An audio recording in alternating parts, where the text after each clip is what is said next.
G'day everybody and welcome to another episode of Banter over Whiskey. You've got all of the crew on deck tonight. So you've got Adrian at That Whiskey Place, you've got Vic at Vic.Whiskey and myself, Brad, at Banter over Whiskey. And we're joined by a long-term friend of the show, Whisky Pete. G'day Pete, how are you mates? G'day gentlemen. I feel like friend's not strong enough a word. Yeah, one of the originals. Official show, passionate consumer and supporter of the show, encourager from the outset of the show. Regardless, it's nice to come back in and check and see how you guys are doing. Actually, Pete, to be perfectly clear, you were on our lives before we were recording the podcast, so you're more than original. Of the show, originator, part owner of the show. Yeah. Oh, by the way, we've got some outstanding invoices, mate. Just run, and they call them 3 times a week till they're paid. Oh, well, Brad's already drinking. He just scaled about 30 ml of whiskey. What do you got in your glass, Brad? What happened there? That must be good. Actually, it's Sullivan's Cove, so it is. Oh, look out. Wow. Gone hard. Go hard or go home, right? So it's a second fill, American Oak, TD 0275, 48%, and it's about, 12-year-old, and it's exquisite. He's drinking too. And I'm on the same actually, but I've just got to. I got this today, Vic. The Banter. What's the 18?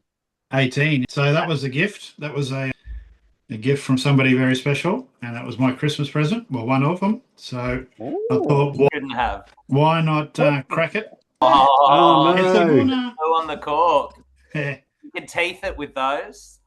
There's no need to work it between you. There you go. He's got it. It's not my first rodeo. I heard the hesitation. It was there, always there. My second favourite whiskey in the world, Adrian. Most brand ambassadors or whiskey folk won't tell you their favourites, but that's my second favourite whiskey in the world, but the earlier bottlings. Well, it's got a hell of a nose on it. Someone special. Well done to Mrs. Adrian. That's right. And it's one of a few that I got, actually, so I'm a very lucky boy. Statements don't. Yeah. Well, I saw one recently, and it just looked like someone picked out some tiles out of a Scrabble bag and just fucking threw them down. So I don't know what it was called. Oh, Boggle. Butter boggle. And the shirt's pretty apt as well. Vic, you didn't see the shirt. Look, it's for the whiskey and for Pete's sake. Yeah, right. So for everyone at home. Actually, it says for Pete's sake. Yeah, I didn't know you drank sake, Pete. There you go. Well, look, I don't discriminate that often, but I do prefer it aged in a cask if I have to do it. Yeah.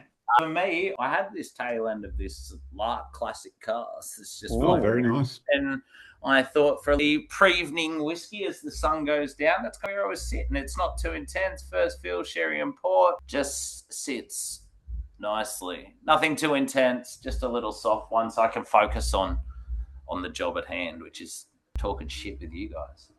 Entertaining us, we like to call it. Maybe I should have poured something a little. Oh, so how's everyone been? Yeah, good, mate. Really? Hang on. Everybody said what they're drinking except for Vic. So. Oh, sorry, Vic. My bad. Listeners at home. Oh, that's right. We're doing a giveaway. Surprise. Yeah, if you stay till the end, I'm going to give a couple of samples of what I'm drinking, and you'll have to listen carefully. I'll be the show. Because I'm not going to give it away now. I'm not going to tell you where it's from. I'll give the boys clues as the time goes by. The first clue is that it's round 2. And that is a massive clue. And actually, I'm going to give one more clue. A lot of people call these bottlings, obviously round 2 means it's the second bottling, dribs and drabs. Dribs and drabs. A lot of people call this bottling dribs and drabs. And it's round 2, the second bottling up to now. Some of the listeners at home will already pick that up if they're fans of the distillery. And my next couple of clues will be from the distillery, about the distillery, but I'm not going to say that now. We'll come back to it in 10 minutes or so. Keep listening. I'm on the edge of my Chesterfield. It's a dark colour.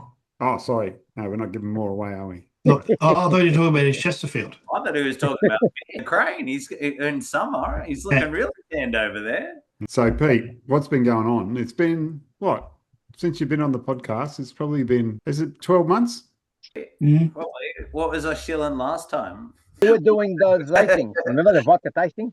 No, that'd be right. You did a heap of Christmas tastings over the tastings through Christmas and January last year. They were awesome. We did, what was it? Whiskey with an E, and it was telling the story of how Irish whiskey went across the US, and we did the vodka tasting together. That's right. Vic came down with that at a whole heap of different temperatures and dilutions. What did you think of that? That Vic? was amazing, mate. That was one of the best tasting. I'm not a vodka drinker, right? But Neither. that was one of the best spirit tastings I ever had, because doing all the temperatures with the water and the ice and with the eggs. The fuck! I only drank a glass. What are the eggs called? The eggs? The sturgeon eggs, the fish eggs. Caviar. Caviar. Jesus. Who the hell has chicken eggs with whiskey? Because they used to do a Russian. There used to be a Russian vodka brand that actually did it in knockoff Fabergé egg, and I was just trying to think of the fucking brand, but I'm talking caviar. Easter eggs, maybe. I don't know. Yeah, we did 3 different types of caviar as well. What did we do? I think it was like salmon, trout roe, and black. Yeah, man. And you had some good fucking vodka. Some of those. Can I just interrupt? I got to point out that Pete has been on this podcast. This is, I think, the 4th time you've been on the podcast. Fourth time on the podcast. And every single time he's beaten Vic to the swear word on the podcast. Every single time. Oh, and well he's done. the only person that's ever done that. So 4 from fucking 4 from 4. Well, interestingly enough, I grew up not too far from Vic. I just grew up further west than Vic, so we have a similar vernacular. Cool. Up the road is fun. It was. Now you're just acknowledging our cultural sensitivities from where we're from. This is just our dialect, which is perfect. Vic's from Melbourne. I Fucking understand. There you go. I'm a child of the world, mate. Bastard child of the world. I've settled on God's country. Western Sydney. And then you moved to Sydney. And then you went to Western Sydney. I know they're on 9 phone numbers now. When that changed, that's when it became Sydney. That's how you knew. I'm actually not in Sydney, and people vouch for me. It's actually not Sydney. It's a satellite city, southwest of Sydney. Okay, I'm on the other suburbs, all right? If I start walking now towards south or towards east, it's bushland.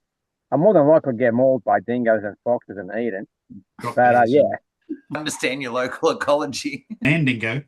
All right, should we talk about some whiskey? Let's go. Yes. And what have you been up to? Well, what are these videos we've been seeing online?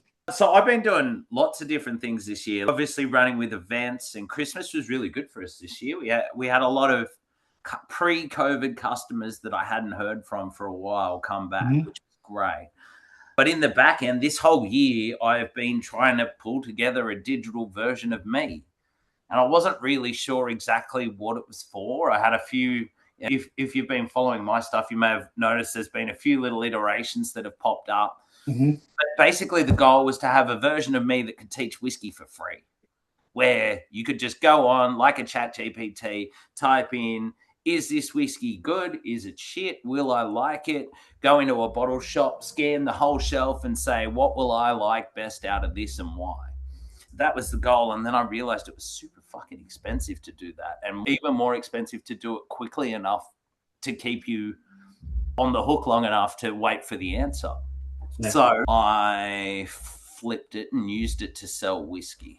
And the way I wanted to use it to sell whiskey was in the same way that I deliver my masterclasses, I guess. So I've been, if anyone's been following me for a while, and I know you boys have, I've been delivering masterclasses now for 17 years, 18 years? I've been in, no longer, 19 years. I've been in whiskey over 20. I'm just doing some maths in my head, something like that. And so I've been doing a fair while. I've got a heap of scripts, and I find in my masterclasses, people connect the most with the tasting notes that speak deepest to them. And even further than that, the tasting notes that relate to childhood, right? The things that I taste. If I go to a restaurant now and taste something really interesting, you'll speak to me. I'll give you an example. I tried caraway and light rye bread last week for the first time ever. Had never tried caraway seed, and I'd heard it was like a version of anise. It had that liquorice tone, but it was softer and a bit nuttier. But I'd never tried it, but I saw this opportunity and I took it, caraway and light rye bread. I thought, well, how do we take these flavors? Everyone's got things that they love from their childhood, right? Flavors, aroma, memories, whether it's by the beach with a bonfire. Everyone knows how that smells, how it tastes, how it sounds. It puts you in the moment. Everyone knows how backburn season smells, where there's that thick eucalyptus smoke in the air that permeates your clothes, and all you can taste is smoke, and everything smells like smoke. So I started thinking about, well, how do I map that back fully into Sydney-based tasting notes that I grew up with? The way, like toffee apple, that's a great one, right? You've got that acidity, and then you've got that beautiful crispiness. There's a crunch there, and then you've also got that sweetness on the finish as you go through. So it's real textural kind of experience. And I've used it quite successfully for describing whiskies in masterclasses, and yet never seen it written on the back of a bottle. Or having a mango wheat bar by the beach. What's that like? Yeah. With your feet in the water that's lapping at your ankles, you've got the creaminess, you've got the fruitiness, and then the sun beaming down on your face, and it takes you back into that flavor aroma moment that you can taste and feel. And obviously with whiskey, every flavor compound and element that goes into the barrel, or more importantly, comes out of the barrel, has a name, and the person that taught me that was Dr. Bill Lumsden, actually. What's he? He's got a PhD in chemistry. He's the Glenmorangie and Ardbeg guy. I went to a few of his masterclasses, and he'd always nail me when he'd talk about Rotendone, or what was the other one? Three octal fucking whatever the fuck. And they all, each one of these chemistry notes, I didn't have the chemistry background, right? But each one of these chemistry notes was associated with a flavor that I'd tried before. And I thought, gee, there's a way to Aussify the hell out of this and actually do Aussie tasting notes for Aussie whiskey that makes you feel Australian. Whiskey that tastes like Sydney, whiskey that tastes like Melbourne, maybe. So I've been trying to work backwards from that, is how do I make Aussie whiskey taste like Australia and relevant to Australians? That's really cool. That's my monologue. How is that? I'm going to need a drink after that. Fucking oath. I need something Australian. Cheers, guys. So did I get this right? So I want a whiskey. So for example, if I want to find a whiskey that tastes a certain flavor, so I'll put in, I want a whiskey that takes me back to the green foliage of the African jungle. Ideally Australian. I've got it trained on Australian notes, but I can do something. All right, easy. But if Melbourne on a spring day, the grass is being fresh cut with grass, sun 28 degrees. Hold on, let me write this in as we do it. We'll do it fucking live. All right. Holy shit. Yeah, of course. Let's do it. Let's cock on. Hang on. He's talking about Melbourne. The rains have come already. The sun's gone and it's starting to rain already. Let me do my fucking tasting. I'm first. Give me either describe one single tasting note or 3 to 5. It doesn't really matter. Freshly cut grass in Melbourne on a I literally just said in Sydney, but anyway, I'll write in Sydney. Fuck Sydney, Melbourne. Let's go Melbourne. Sydney, freshly cut grass in Sydney. There's different grass varieties in Sydney to what grows in Melbourne. Oh, you gotta write that in West. I've literally got it trained down to the geographic botany, whether you're north, south, east, or west, or central in Sydney, or further west. All right, southwest, and the climatic conditions, the humidity, the way it smells in a rainforest in northern beaches is different smells in a rainforest in South Sydney, and I've got it fucking trained that finally. So give me a go. Give me a Sydney tasting note. Freshly cut grass. Southwestern Sydney. Yeah. Western Sydney. So I'm just tacking on. I've written. Look, there you can see what I've written. Freshly cut in Sydney. I'm just going to add. Can you pick me a cask from our inventory that tastes exactly like mowing Vic's lawn smells? Fair enough? Yeah. Yep, perfect. There you go. Just give it we're speeding it up at the moment. Give it a little bit. We'll keep talking. It'll come back to the cast number off our list. And literally that's the point where it'll go. You could be like, what I really loved was Grandma's Lamingtons covered in custard, raspberries, and pick whatever you want. Griffin's nipple, grated truffle. Pick the things that spoke to you, like musk sticks.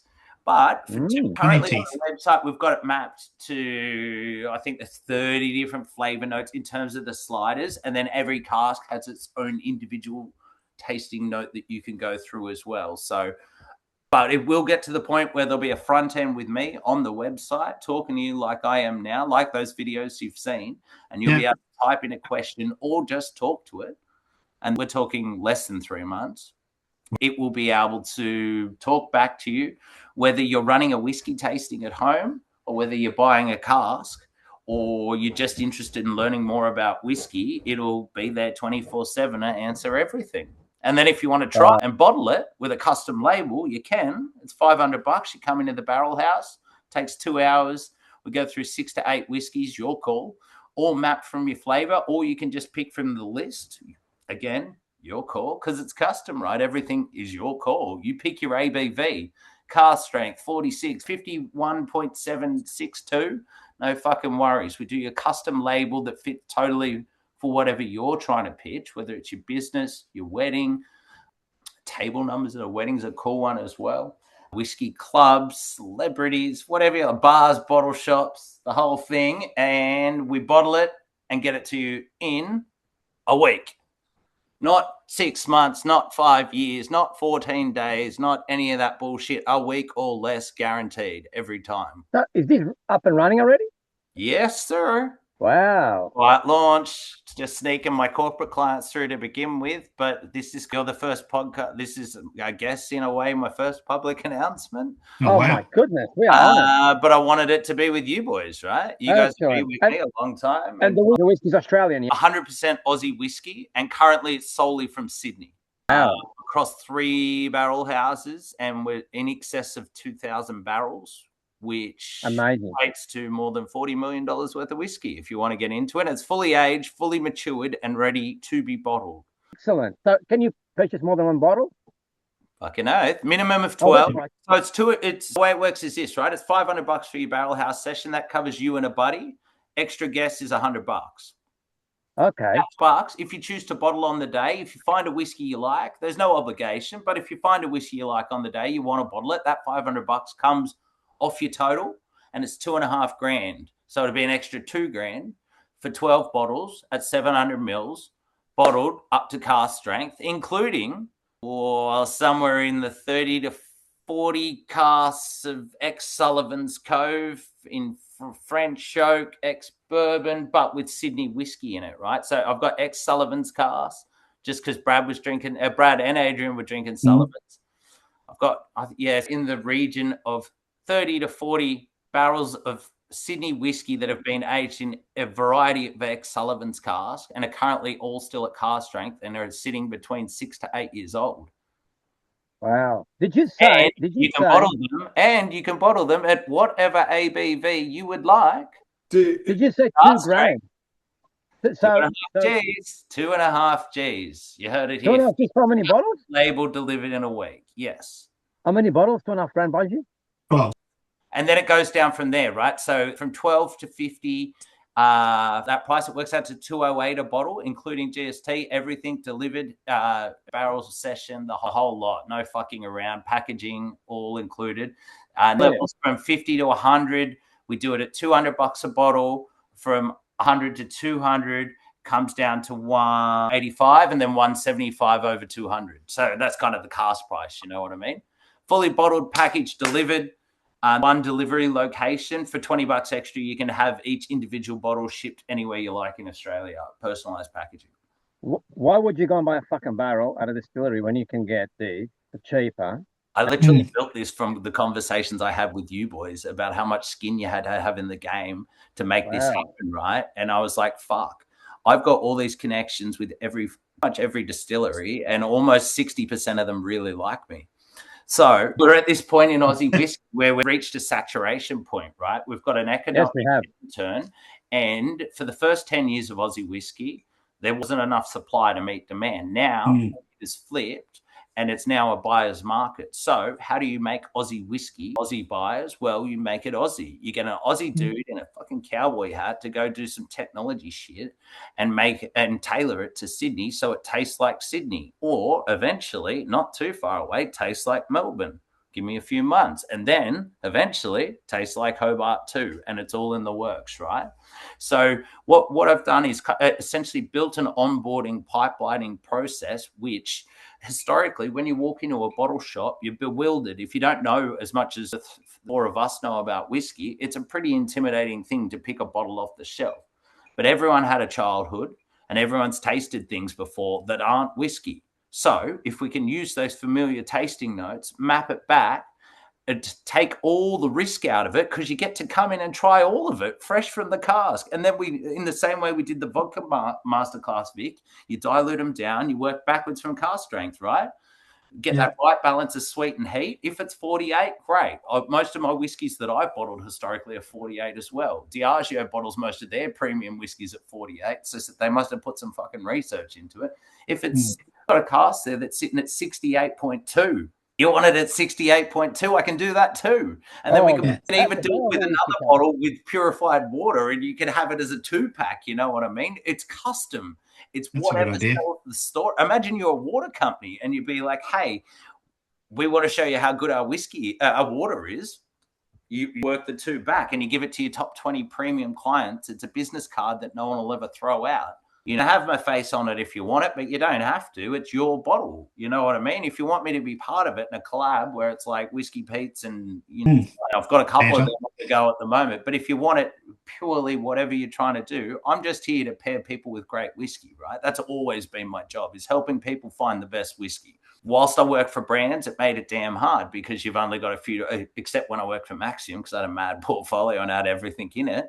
And maybe Island to Island, same story, mad portfolio, everything in it. But since then, one thing to speak passionately about something you're passionate about, it's something else entirely to speak passionate about a brand that pays you because it pays you. Hey, Pete, I just had an epiphany. You know, when you're talking about the picture, your picture, I just had an epiphany of a long, slender bottle of vodka with your imprint is just black imprint, you know, clear bottles. And then have you seen the old Jim Beam bottles from the 80s? They actually did some cowboy ceramic bottles, and that silhouette is very fucking cool. And yes, imagine that in like an X. Really long bottle.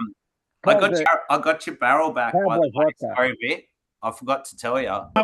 Here we go. It says, I can play it, but it doesn't have my voice at the moment on this version. But it says, mate, freshly cut grass is green. Oh, fuck. Hold on. Oh, yeah. Freshly cut grass is green, sharp chlorophyll note. I want to make sure instead of chloroform, by the way. Yeah. Whiskey terms that usually shows up when oak stays quiet and the spirit stays bright. Think lemon pith, green apple peel, fresh cereal. Big sherry or new oak will bury it under raisins and vanilla. Your closest mowing lawns pick from our inventory is a bourbon Secondville cask. It is cask number 181. Right? Oh, yeah. Cask number 181. So it's been mapped. The cask, I've currently mapped it as lemon water, green apple peel, barley sugar with a bone dry green apple and lemon pith finish. So it kind of came with that herbaceousness and then dries off. He said, and then it says that's the closest we've got to fresh cut lawn clippings vibe without going full citrus cordial.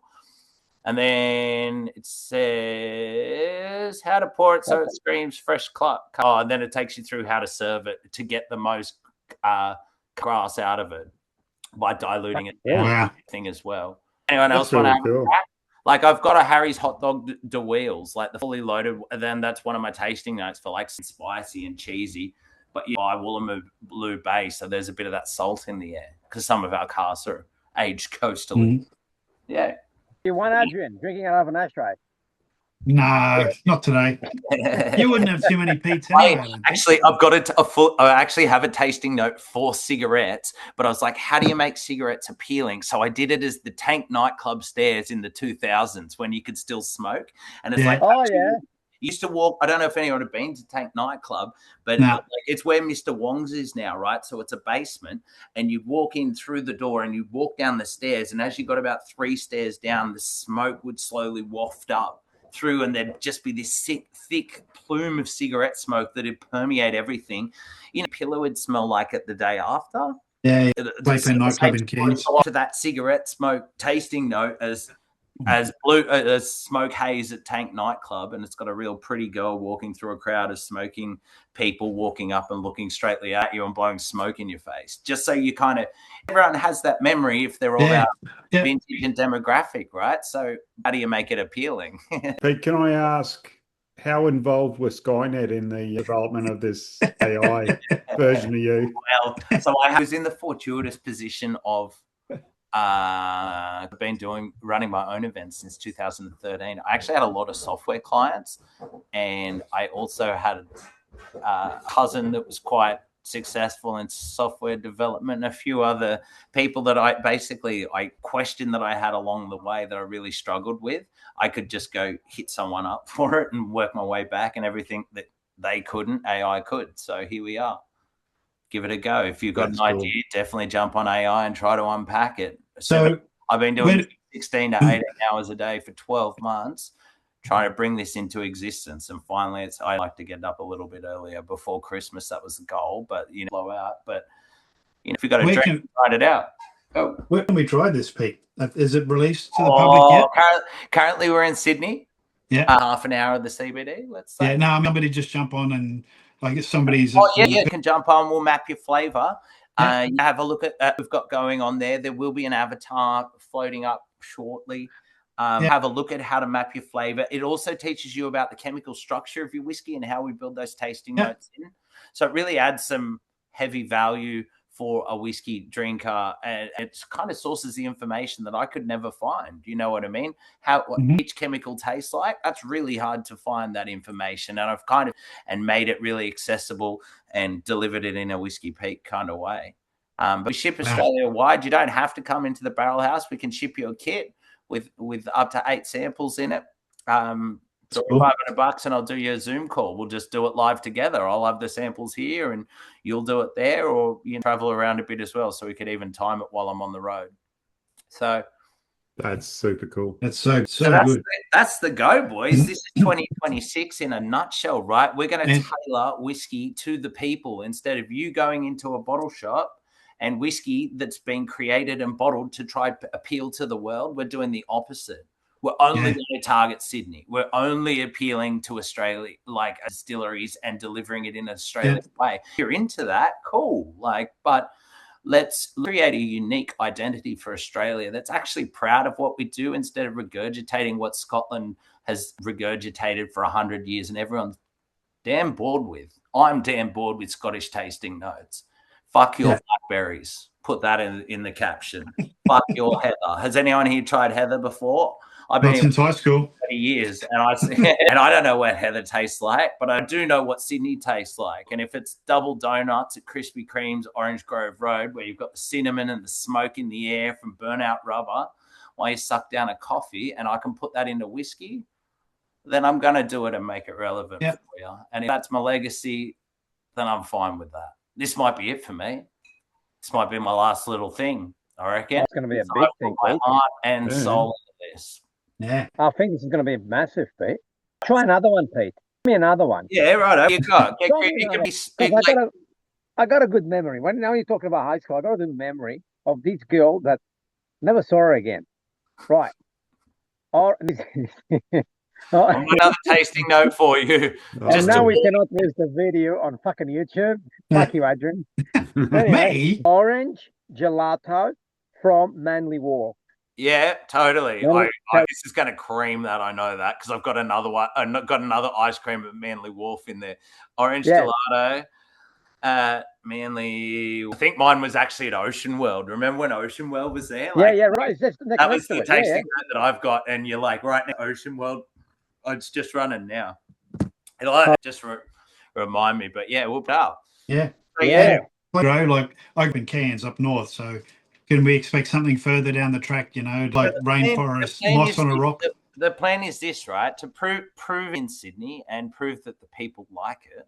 Yeah. Because I grew up here, and my greatest understanding is of the way Sydney tastes, looks, and the aromas, right? And I've lived all around Sydney. I Southwest out with Vic. I'm in the east now. I've lived north of, a full gamut of it. So I think I'm pretty qualified, right? But I've got another dude in Melbourne that I've linked up with. Well, I haven't linked up with him. He's been doing events for us since fucking 2018 down in Melbourne. Yeah. And we're going to be catching up with him in January, and we're going to be trying to map the same thing into Melbourne. So, yes, Melbourne. You have to do Tasmania. And you're then going to have to do Tassie. The story from there is Tasmania. I haven't spoken to the person, but I've got someone in mind for Tassie. Yeah. I don't know what he's up to, but he'd be mint. So I've got someone. No, maybe not, but I've got little pins. Probably not. I don't know. Anyway, but yes, like in head, he's listening. Don't worry, he's listening. Well, come find me. Come ask. Yeah. But always listening. The way I see it in my head is this: 2026, we probably pick off at New South Wales, Victoria, Hobart, and see where we're at. I think that's plenty, to be honest. We already have over $40 million worth of barrels on our books, which, as far as I know, I think makes me the largest independent bottler in the Southern Hemisphere instantly. Yeah. Because I think anyone has that amount of aged whiskey ready to go, stick in a bottle. So you've got over 2,000 casks to pick from that are all in New South Wales currently. It's the largest privately owned collection or privately managed, available to anyone, because the rest of them are shoved in barrel houses that you're not going to get into. But I've gone and done all the negotiations, and I can get you in. I'm the guy. So we sit down and we what you want to drink, or we pick what's mapped off your flavor, and we sit down and we drink it. We try it, we dilute it, we bring it to wherever you want. We design a label together. We put your tasting notes on it. We talk about our session, and then we stick a label on it. I'll have a little QR code on the side where you can snap that, and it'll take you back to a single page website that'll have all the details about it and the reorder.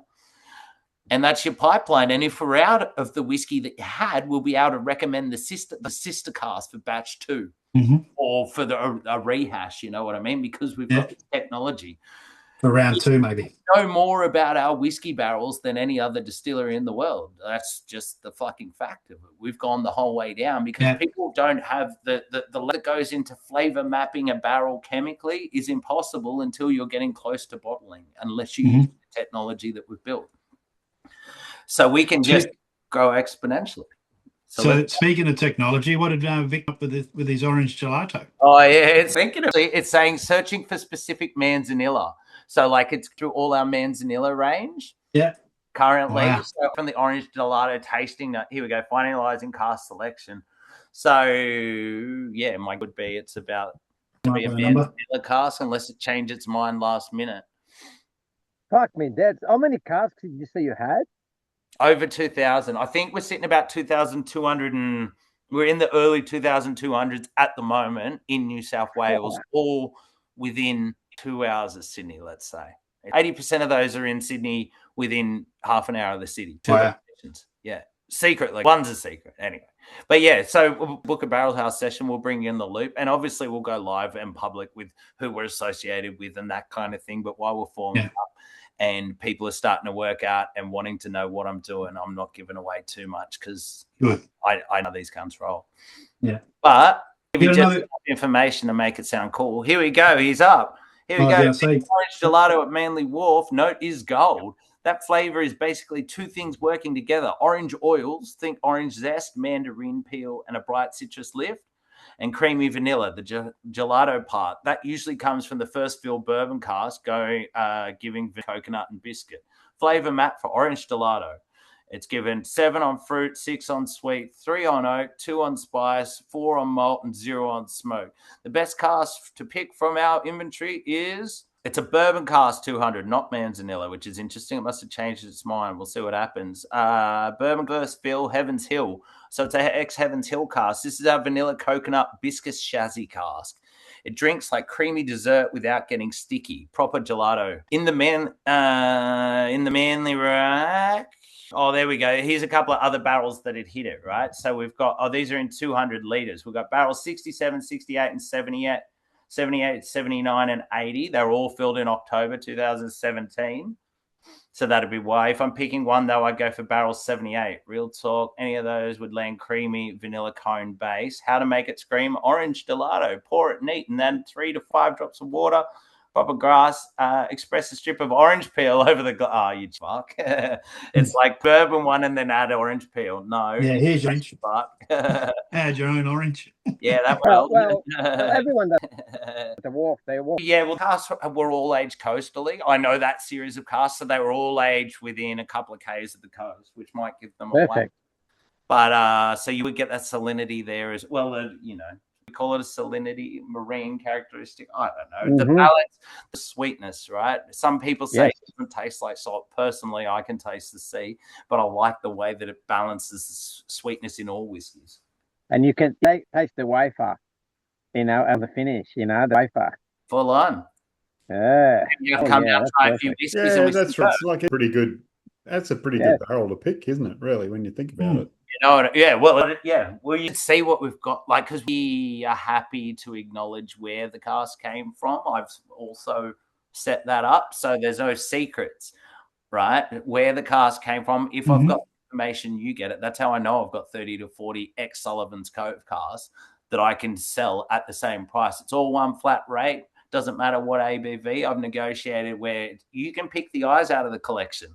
That's the fucking point. Nice. Because my eyes are different to someone else's eyes in that collection, right? But if you want to come through and strip what you think is the best, that's the whole point. Come get the best whiskey that suits you, and we'll stick it in a bottle that suits you with a label that suits you. Wow. Sounds good. Not an ABV that suits you. Vic, you got any more clues to what you're drinking? Yes, I'm back to that. Okay, it's a New South Wales distillery. There you go. It's a New South Wales distillery. They do have a family farm that's been around. Oh, I already know who it is. Okay, it's a fucking distillery that I always mention, but I will not mention in the podcast tonight because one of you will mention. So, have a guess, gentlemen. Have a guess. Oh, guessing? Yeah. Can I ask a clue? Yes. Yeah. Did I get married there? Yeah, I just said, is it married? You are very, very, very hard indeed towards getting towards it. Remind you that there are another two whiskey distilleries in the vicinity. So, come on. Do you want to guess it or it's? Yes, give it a go. Coral. Yes, Coral. And now the clue for the whiskey. There you go. Yeah. Muscles. Oh, girly arms. Yes. Everybody. Yes, not anybody. A sample. A generous. You know what I'm going to do? This is what I'm going to fucking do. Because, Pete, you were one of the first to support us on the podcast, to give us say, go for it, boys. You fucking do it. When we used to drink, in calls and whatnot, and we used to go on lives. What I've been drinking tonight, holy fuck, it's about half a bottle left. No wonder I can't fucking talk anymore. There's half a bottle of Muscle Mania 2. Fuck yeah. Be the sample. I'm going to send to one lucky person. Hell He's yeah. going to get a bottle of fucking Muscle Mania 2. Here we go. I'll just pour another glass. One lucky listener. You didn't say you were drinking out of a pint glass. Sending the lucky listener the little sample glass. No, they're going to get fucking here. They're going to get, the half now. Mania 2. So what we're going to do is write on the comments. Just anything on the comments. I tell you what, write anything on the comments. Just comment away. Actually, anything. Yeah, ANYTHING. It Word or two. He's doing it now. Look. You're the came back for you again, Vic. Because I swore at it. I said no in cask, you fuck. Said, all right, mate, I missed what you meant by in cask before. That's on me. Keep it respectful and dialed in. Vic's note, Orange Gelato at Manly Wharf, closest single cask match in our inventory is an American Phoenix 240-litre cask, American Oak Phoenix cask. Why this works which is like where they shave it and recharge the fuck out of it, right? The floor, right?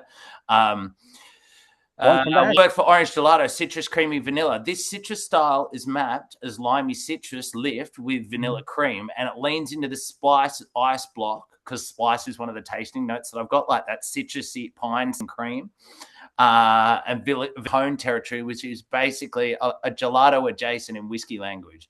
Phoenix rejuvenated American Oak tends to give bright citrus top notes plus vanilla-driven creaminess without the heavy syrupy sweetness you get from port or PX.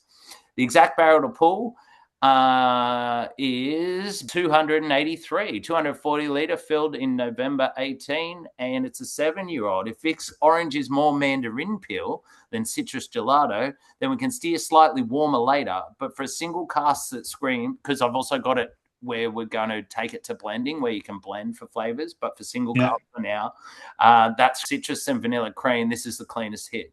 So there you go. Come down, try 283, and we'll do 181, and we'll see who's right. I need to come down to the footage of the barrels. Be awesome. I'd love to have you boys down. We could shoot it. We could shoot a whole episode there if you wanted. Yeah, man. It's in Sydney, but okay, road trip. Vic and I could shoot from there or whatever. But that'd be so that there's room in the back for a barrel. There you go. Cask number 181. Well, you don't make in the barrel, right? Because you approve your label. We bottle it and get it to you in a week. We'll just whack a label on the barrel. It'll all be good. Yeah, this way all your duties covered, all your cartonization for 2 6-unit cases. Like, it's the whole shebang. It's everything you need. Or we can individually pack it, and I can hand deliver it if they're in Sydney, like for your key clients, if you've got top 5 or whatever, so long as we can make it work. And I'm also happy to come and present it at your event for nothing as well, for donuts. Are you serious? So like coming out and delivering personal Whisky Pete delivery. Every bottle in Sydney will be hand delivered by me. And autographs, photo opportunity, signed bottles, like offers, whatever you like, of course. And I'll present it at your event for nothing. How's that? Wow. That's a $2.5 value in and of itself. Yeah. Wow. That was priceless. It's 2,450. You heard it here on the podcast. And I made it all on purpose because I'd love to be mapping a lot and bottling a lot of this whiskey for my events, right? Imagine if we pre-plan those tasting moments you want to taste, and I can steer my masterclasses that way instead of putting all the cash in a Glenfiddich's pocket. Not that I'm putting a lot in Glenfiddich's pocket, maybe. Or put a Harvin's pocket, definitely. We've all done that. I bought $6 in the last four. Why not? You know what I mean? Yeah. That's the play. Look, Pete, for the Australian consumer, for our listeners, especially Australian listeners, actually, you guys want to support local. This is the way to go, because you can't get any more local than this. Doesn't get more. You can't get any more local than this. That's right. Down and go through the cask with you. They won't sell you 12 bottles. They won't get it to you in a week. But I've got some barrels that are aged in I've got some whiskey Asian X Archie Rose casks if you wanted to try it and wanted some service. Oh, wow. There you go. Thank you, right. I've got it all. Wait till you see the inventory, boys. I probably can't talk about it here. I would love to try, Pete, I would love to try a single malt aged on X rye cask. I've got a few. And I'm also working at a few, but I'm also working at getting some X rye cask ends, which I can whack. Like, this is just a passion project. Whack on the end of some sherry barrels and do some interesting things like that to play off the rhododone pepper kind of characteristics, but deepen it. Do you know what I mean? So it's not just pepper. You're kind of getting tiered pepper the whole way through to white. And I feel like that in between from black pepper and white pepper might be rye. So I'm fiddling with that at the moment. But we could fiddle with that too, because we've got access to all of it. Just have a play. It's all custom. Whatever you want. We can blend them together. You know what I mean? You want percentages? We can do it. I just haven't set the tech up for it just yet. But all the back ends there, but that'll be next year as well. But for now, single cask whiskey tastes exactly the way you want it to. Perfect. Sounds ideal, mate. Check out whiskeypetes.com or whiskey.petes. That's my handle, I think. That's right. Yeah. Whiskey. We'll be sure to share that for sure. There you go. If you know. I've got a couple of questions for you. From the listeners. Yeah. Whiskey Pete. Yeah. First question they've asked me is, how old were you when you started selling whiskey? They don't believe me when I fucking tell them. So can you please tell? Hey, chilling at 17. 17. There you go, guys.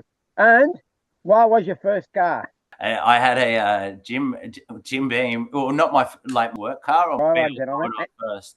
Originally, South Camden. There you go, Camden. Well, if you want, yeah.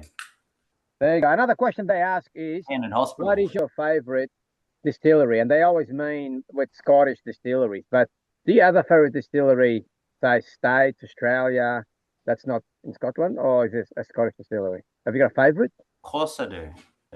Because you work with a I lot of reckon people. it would be fair to say I have a favourite in each state.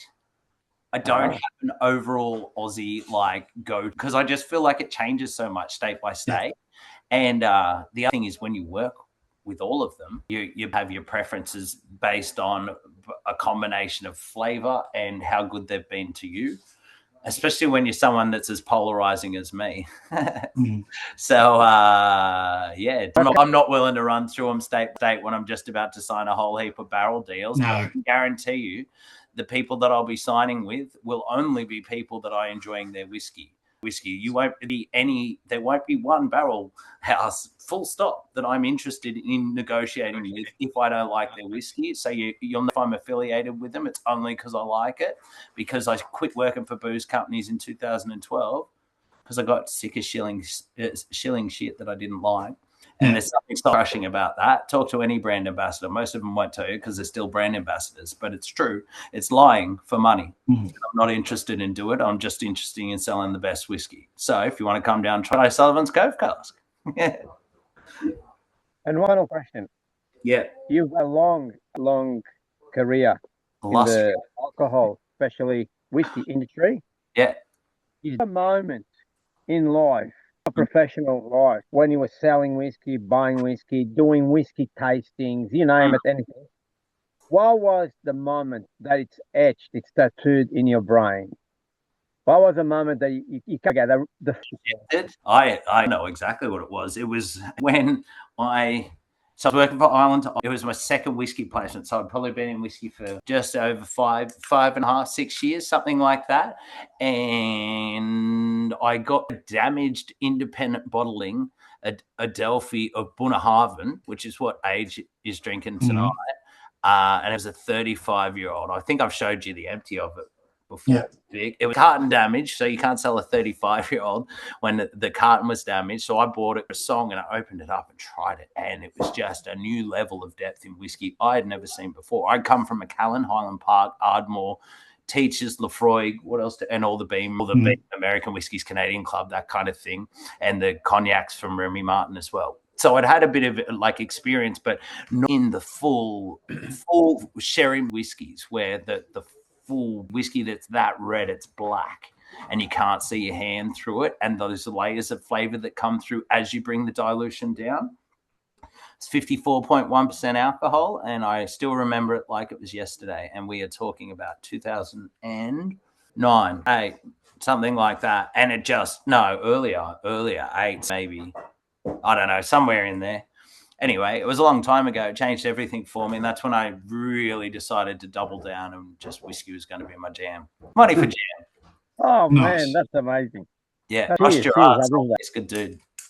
Yeah. So anyway, that's the story, boys. I'm just going to make whiskey more Aussie than it's ever been before, and more tailored to the customer than it's ever been before.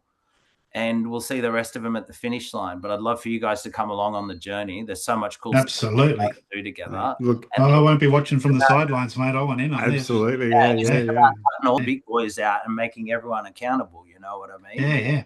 Now's the time. Let's go. Let's tailor Looking 12 bottles. That's it. Who doesn't drink 12 bottles a year?